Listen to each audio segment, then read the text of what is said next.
The biggest lie you tell yourself is that I am just preparing. You think you are being responsible. You think you are building a safety net. But deep down, you know the truth. You are not preparing. You are hiding. You are hiding from the possibility of failure. And in this hiding, you carry a burden heavier than any mountain. This is the story of a man named Elias who defeated himself before he even took the first step. There was once a young man named Elias who lived in a small, quiet valley. The valley was safe, but it was surrounded by high, gray mountains. Elias dreamed of seeing what was on the other side. He had heard stories of a golden city where people were free and happy. He wanted to go there more than anything else. However, Elias was a very careful man. He did not like to make mistakes. He believed that a smart person prepares for everything. He told his neighbors, "I will leave the valley as soon as I am fully ready." One morning, Elias bought a large, strong backpack. He placed it on his table and opened his notebook to write a list of dangers. First, he thought about the cold. The mountaintops were covered in snow, so Elias packed a thick, heavy fur coat. He nodded to himself, "Now I will not freeze." Next, he thought about hunger, so he bought 10 pounds of dried meat and 5 bags of heavy grain. The bag was now half full. Then he worried about the rain. He found a large, waterproof tent made of thick canvas. He pushed it into the bag with force. But his mind did not stop. He thought about wild animals, so he packed a heavy iron sword. He thought about the dark, so he packed a large lantern and 6 bottles of oil. Finally, the bag was packed. It was huge. It towered above his head. Elias felt proud. He was ready for the cold, the hunger, the rain, and the dark. He was safe. Early the next morning, Elias put his arms through the straps. He took a deep breath and tried to stand up. He pushed with his legs. His face turned red, but he could not straighten his back. The bag was too heavy. It pulled him down toward the floor. He tried again, grunting with effort, but he could only take one small, wobbly step before collapsing back into his chair. He was crushed under the weight of his own safety. Elias sat down, sweating and confused. "I need all these things," he whispered. "If I take out the coat, I freeze. If I take out the sword, the wolves eat me. Everything is necessary." Days turned into weeks.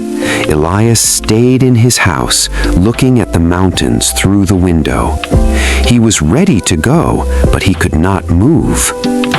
One afternoon, an old man walked past Elias's open door. The old man carried nothing but a small wooden stick and a tiny satchel over one shoulder. He was whistling a happy tune. Elias called out, "Wait, where are you going?" The old man stopped and smiled. "I am going to the Golden City," he said. "The view is beautiful today." Elias looked at the tiny bag. "You cannot go like that," he said. "You are not ready. Where is your tent? Where is your food?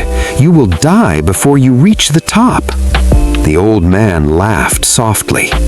He walked into the house and poked Elias's giant backpack with his stick.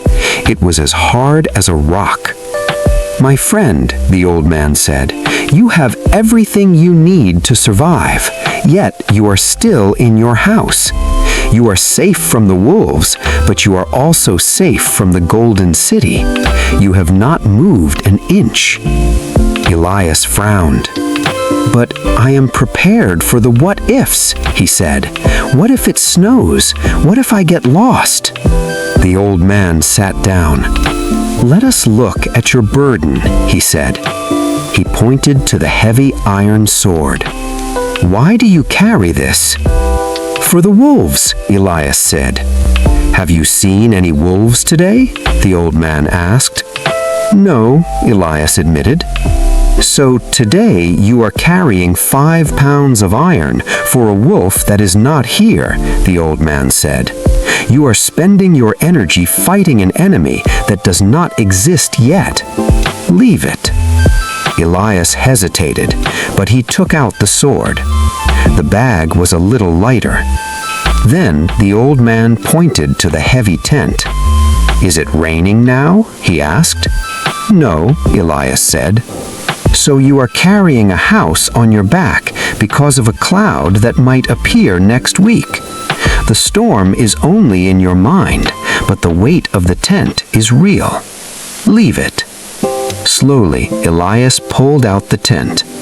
Then he took out the heavy grain and the fur coat.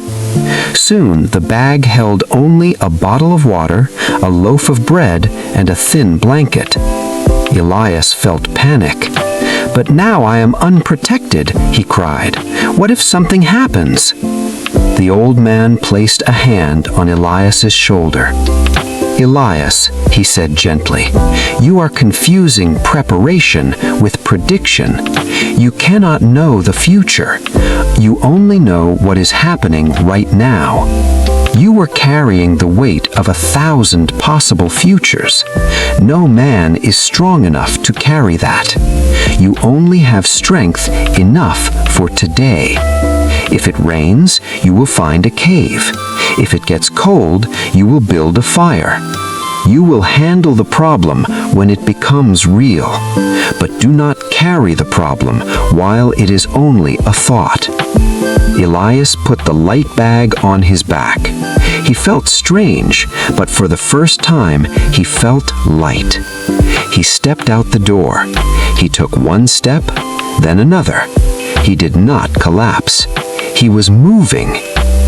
My friend, ask yourself right now, is the problem happening right now?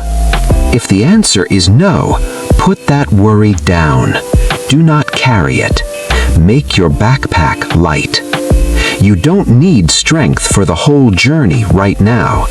You only need strength for today. Walk light and take